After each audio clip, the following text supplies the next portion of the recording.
Alright everybody, how are you doing today? So a bit of a light follow-up to a story I reported on earlier.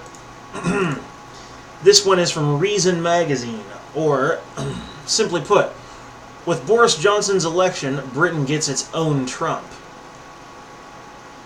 Plus, a crackdown on hot wife billboards, a ban on cat declawing, and more.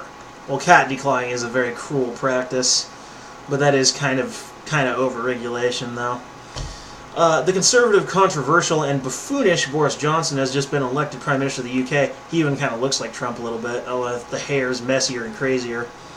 A triumphant Johnson promised supporters he would deliver Brexit, unite the country, and defeat Jeremy Corbyn, leader of the UK's centre-left Labour Party. Like President Donald Trump, Johnson gained his country's top political office by deploying celebrity clowning, provocation, and a loose relationship with the truth, says the Associated Press.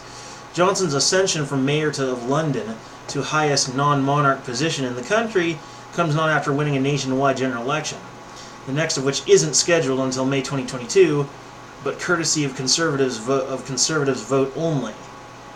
The party was asked to pick between Johnson and rival Jeremy Hunt, to replace the current Tory Prime Minister Theresa May after what May considered a mismanagement of Brexit.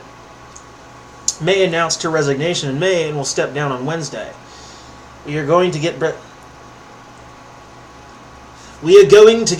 done on 31st October and take advantage of all the opportunities it will bring with a new spirit of can-do, said Johnson at victory speech, trying to sort of sound like what Trump would sound like if he were British.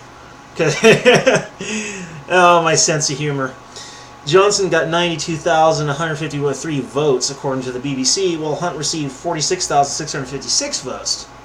Almost 160,000 Conservative members were eligible to vote, and turnout was 87.4%, the BBC reports.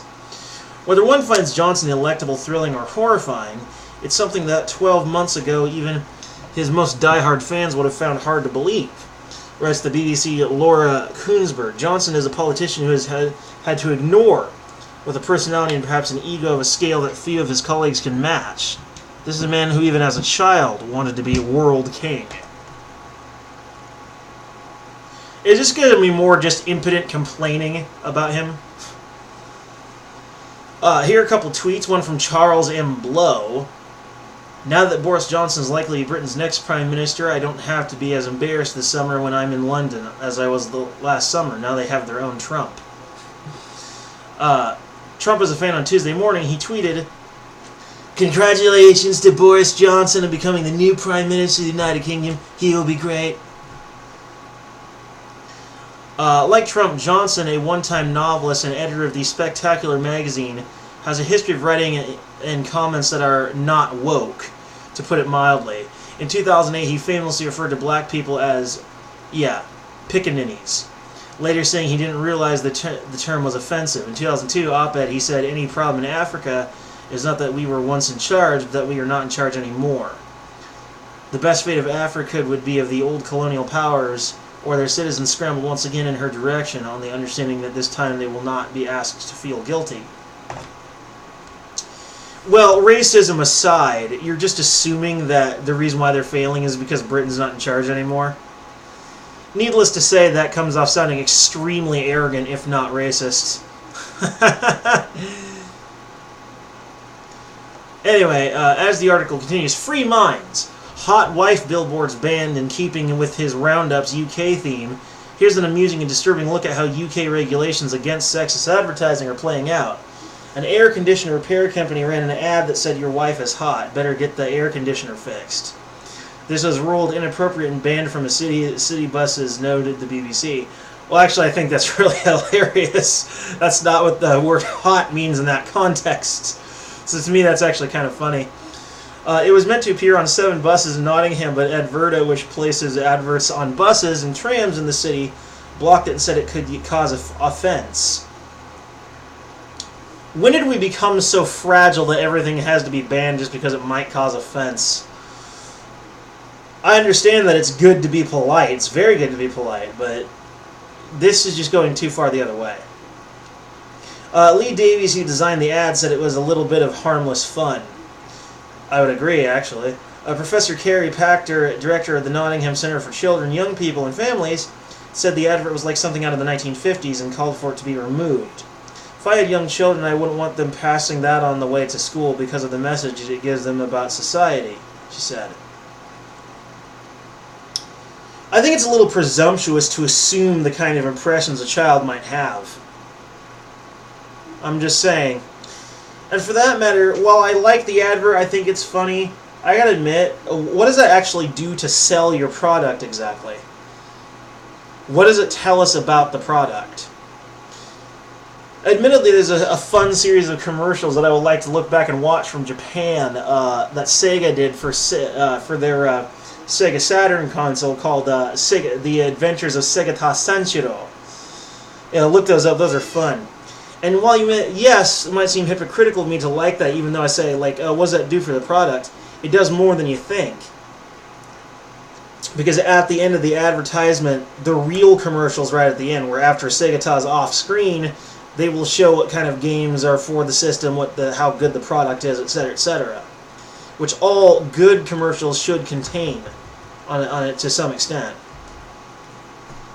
But honestly, though, ads like this are just harmless nonsense that neither really sell the product nor really cause any real harm. It's an overreaction, as it typically is.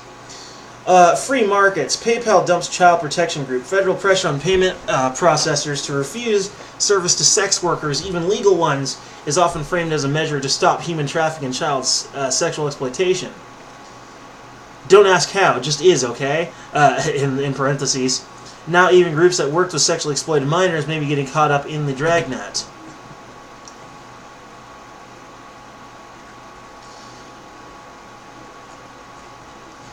So yeah, if we're looking at the data here, this is from something. It says, emergency at PayPal has permanently disabled our account, saying we are unable to continue offering our service to you at this time due to the nature of your business and for the risk it possesses to PayPal.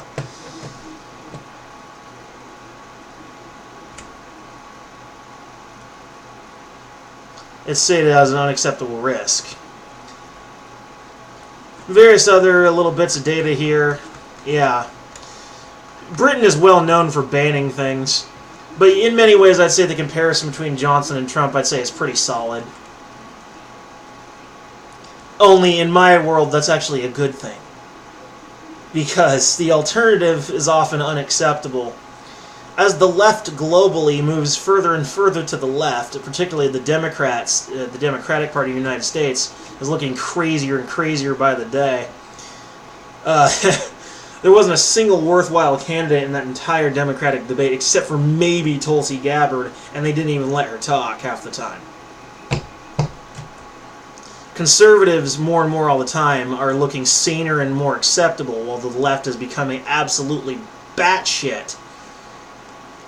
Though the phenomenon of why all these very Trump-esque people keep winning everywhere, Boris Johnson, Jair Bolsonaro, I'm going to go out on a limb and say it's a synchronicity. I'm going to sound a little bit like Styx Hexenhammer here, so bear with me. But I'm going to say it's a synchronicity, and that there's an intention behind as to why people similar to him are winning. That there's an almost occultic element to it, where there appears to be some force pushing along these individuals who are Trump-esque. Yeah, sort of meaningful coincidence, almost like it was going to happen anyway. It does certainly seem to have a bit of a supernatural quality to it. Anyway.